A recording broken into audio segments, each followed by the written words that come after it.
Fala aí pessoal, tudo bem com vocês? Já parou para pensar o que faz uma pessoa ou um ambiente ser inovador e criativo? Hoje eu quero conversar com vocês sobre uma leitura que eu fiz que pode mudar completamente a forma como a gente enxerga aquelas pessoas que têm ideias brilhantes que parecem surgir do nada. E essa leitura vem do livro De Onde Vêm as Boas Ideias, do Steven Johnson. O Steven Johnson é um escritor americano muito conhecido por tentar interligar alguns temas como ciência, tecnologia e comportamento humano. Nesse livro, ele parte de algumas curiosidades muito simples. Por exemplo, o que os ambientes mais inovadores têm em comum? E por que algumas pessoas e lugares parecem ser verdadeiras fábricas de boas ideias, enquanto outros mal parecem conseguir sair do lugar? Quando pensamos em ideias geniais, pensamos logo de cara em figuras específicas, como Leonardo da Vinci, Albert Einstein e Isaac Newton. Porém, para desmistificar isso, a proposta do autor aqui é clara. As boas ideias não surgem, na maioria das vezes, de momentos isolados de genialidade. Na verdade, elas nascem normalmente em ambientes ricos em colaborações, trocas e conexões. Ou seja, a inovação é mais um ecossistema do que uma epifania. Aqui nesse livro, o autor vai explorar diversos momentos históricos que envolveram algum tipo de descoberta e invenção, da origem das espécies do Darwin até o surgimento da internet, e tentar identificar padrões recorrentes entre essas inovações. E então ele vai apresentar alguns desses padrões e eu vou comentar aqui os que eu achei pelo menos mais marcantes. Mas antes de falar desses padrões, o autor vai explicar que uma ideia brilhante de fato só consegue ser implementada quando tem alicerces que conseguem sustentá-la naquele momento. Por isso, a maior parte das ideias ficam limitadas ao tempo que elas surgem. Podemos enfrentar um problema e ter uma sacada genial, mas por não termos tecnologia avançada o suficiente para pô-la em prática, essa ideia pode acabar se perdendo. Assim, as ideias acabam ficando num limite que o autor acaba descrevendo como possível adjacente. Na nossa cultura, é comum a gente pensar nas ideias brilhantes como acelerações na linha do tempo. Mas a verdade é que esses avanços raramente escapam do possível adjacente. É como se cada nova ideia abrisse uma nova porta do conhecimento. Às vezes, a gente tem uma ideia que pode avançar 3 portas seguidas desse conhecimento, mas frequentemente, essas ideias acabam fracassando por tentar saltar à frente demais do seu tempo. Sendo assim, o primeiro padrão recorrente que o autor vai descrever para ter boas ideias é o que ele chama de intuição lenta das ideias. Isso parece contrariar um pouco aquela ideia que a gente tem da lâmpada acendendo na cabeça de alguém quando a gente tem uma ideia genial. Na verdade, boa parte das ideias realmente interessantes levam tempo para serem processadas. Elas vão amadurecendo devagar, em fragmentos, e só depois que conseguem se conectar. Um exemplo que ele usa aqui é o de Darwin, que teve uma ideia inicial de como seria a evolução das espécies, mas demorou muitos anos para ele conseguir consolidá-la e articulá-la completamente. A inovação, muitas vezes, é como um quebra-cabeça que você vai montando ao longo do tempo. Mas um detalhe importante para você conseguir completar esse quebra-cabeça é anote tudo. Sempre que você tiver uma ideia possivelmente interessante, tente anotá-la em algum lugar.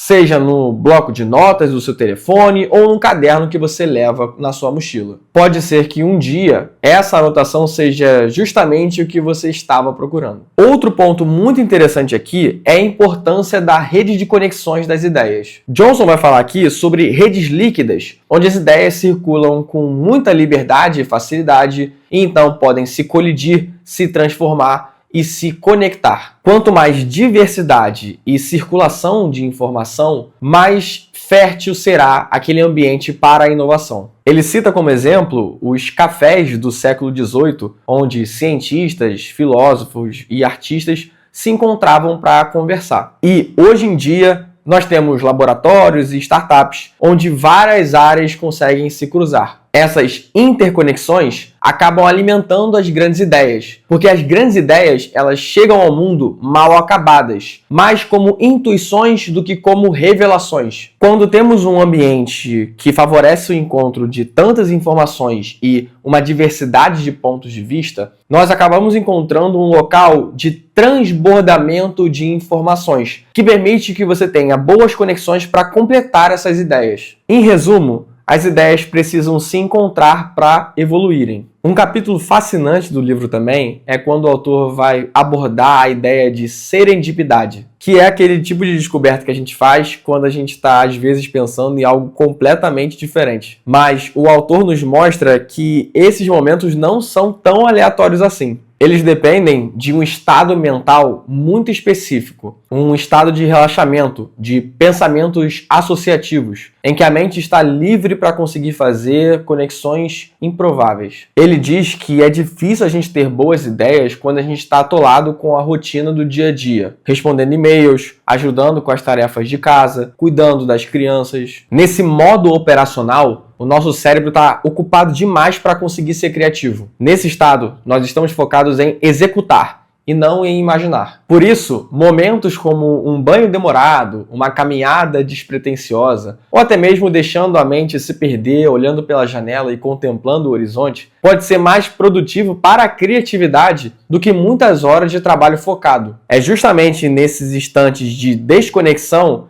em que o cérebro entra em um modo associativo. E aí é que muitas boas ideias nascem. O autor está, na verdade, defendendo o valor do ócio criativo. Ele nos lembra que, às vezes, a ideia que você está tentando forçar na sua frente durante o expediente de trabalho pode simplesmente surgir enquanto você está lavando louça ou caminhando pela rua. No final das contas, a mente, quando relaxa, cria. Ainda nessa questão da importância do acaso, o livro também nos mostra da importância do erro no processo criativo. O problema do erro é que a gente tem uma tendência natural a desprezá-lo. Porém, muitos avanços na humanidade surgiram por completo acidente. A descoberta da penicilina é um exemplo clássico, quando o cientista Alexander Fleming esqueceu uma placa de cultura com bactérias e, ao voltar ao laboratório, se deparou com uma das maiores descobertas da história da humanidade. Ou seja, errar faz parte do processo. Às vezes, é justamente o desvio inesperado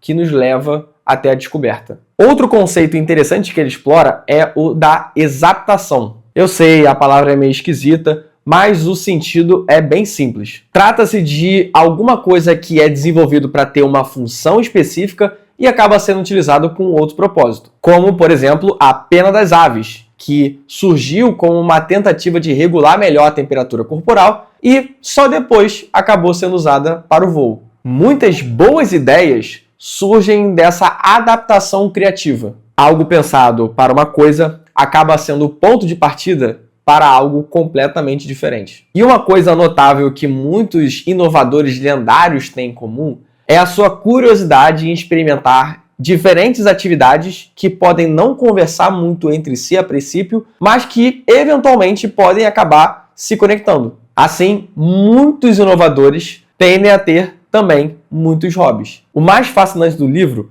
é perceber que a inovação tem menos a ver com uma genialidade individual e mais sobre o ambiente, a rede de conexões, o tempo e a experimentação. A mensagem que fica é: se você quer ter mais chances de ter boas ideias, você precisa se cercar de diversidade, se expor ao novo, encontrar pessoas diferentes e conversar com elas, errar sem medo e dar tempo ao tempo. Lembre-se que as boas ideias só conseguem atingir certo alcance em diversas áreas do conhecimento, limitadas pelas amarras do seu tempo. Mas, se elas são possíveis de ser implementadas, foi porque existiram muitas outras boas ideias antes delas que traçaram um caminho. Por fim, a frase de Isaac Newton nunca esteve tão certa. Se pude enxergar mais longe, foi porque me apoiei em ombros de gigantes. De Onde Vêm as Boas Ideias é um livro muito interessante e até mesmo essencial para quem se interessa